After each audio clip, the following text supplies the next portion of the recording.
Bonjour à tous et bonjour à toutes. Bezrat Hashem, nous rentrerons ce Shabbat dans la paracha de Miketz après une période de 12 ans à laquelle Yosef s'est retrouvé en prison. Il sort enfin de prison. Et certains vont justement reprocher à Yosef de s'être attendu à ce que le ministre, à ce que l'échancier puisse se remémorer, puisse se rappeler que Yosef a résolu ses rêves et lui a permis d'une certaine manière de comprendre quel est le sens de son avenir. Et je rappelle que Yosef, lui qui est animé par une telle confiance envers Akadosh Baruch Hu, on pourrait se dire, mais comment a-t-il besoin, comment a-t-il pensé qu'il fallait faire, adjoindre cet effort personnel à la confiance indéfectible qu'il a envers Akadosh Baruch Hu. Le Midrash parlera au sujet du verset dans les Teilim, Ashrei HaGever Asher Shem Hashem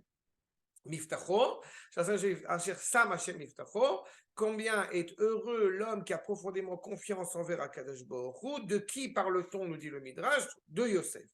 Yosef, qui est donc profondément animé par cette confiance envers Akadosh Baruch Hu, puisqu'il va insister en demandant au Saramashkim, en demandant à l'échancier, Zachotani, qui va répéter 2 fois, rappelle-toi bien de moi, on va lui reprocher, du coup, puisque tu as insisté en disant 2 fois, en demandant 2 fois à ce ministre de ne pas t'oublier quand il va sortir de prison, cela a fait que Yosef a écopé de 2 ans de plus en prison. Mais on peut s'interroger en se disant, mais enfin, en réalité, l'effort personnel est fondamental dans la confiance même envers Akadosh Baruch Hu. Quand nous demandons la réfoua, quand nous demandons la guérison, auprès d'Akadosh Baruch Hu, il n'en demeure pas moins que nous irons chez le médecin le cas échéant. Alors, pourquoi est-ce qu'on pourrait reprocher à Yosef le fait qu'effectivement, il ait émis cette démarche qui pourrait laisser entendre un manque de confiance envers Akadosh Baruch Hu, ce qui n'est évidemment pas le cas quand on parle de Yosef. À cela, le Shem Ishmuel s'interroge justement, et un homme normal, effectivement, cela ne lui serait pas reproché, bien au contraire. Un homme qui serait, encore une fois, dans une cohérence, il est clair que cet effort personnel est essentiel et tout à fait légitime. Mais en ce qui concerne Yosef Hatzadik, ce n'était pas envisageable. Maintenant, on pourrait aussi se dire, mais alors donc, est-ce un exemple à suivre? L'exemple de Yosef, la réponse est oui pour Yosef.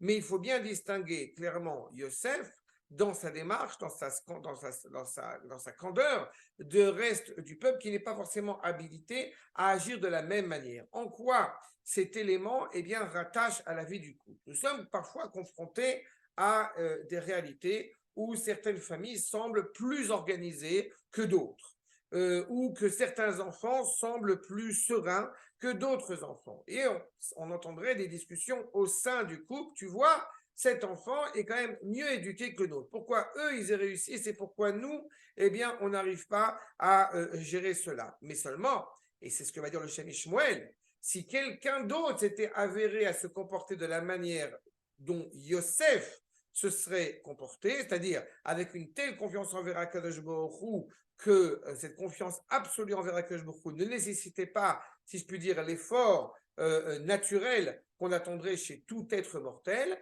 si quelqu'un d'autre s'était avisé de se comporter de la même manière que Yosef, cela aurait été une erreur de sa part.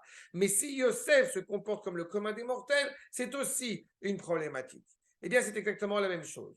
Chaque famille est un monde à part entière. On ne pourrait pas attendre une seule seconde que la famille Cohen se comporte exactement de la même manière que la famille Lévy, que la famille Boutboul et je ne sais quoi d'autre, en prétextant que chez eux ça se passe bien, chez nous ça ne se passe pas bien. Mais en réalité, si on utilisait les mêmes méthodes pédagogiques, la même dimension du couple chez la famille Cohen que chez la famille Lévy, tout en ayant peut-être certaines ressemblances, certaines similitudes, mais si nous étions exactement les mêmes, cela serait clairement une grande problématique et un grand défaut pour constituer l'essence même de l'épine dorsale de notre couple.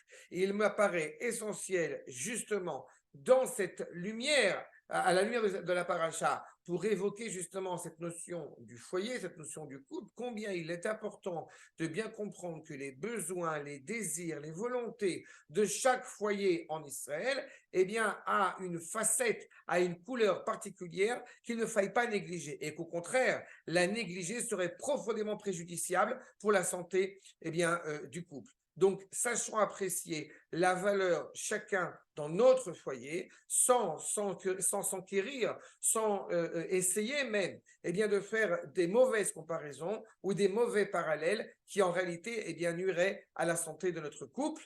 Shabbat Shalom.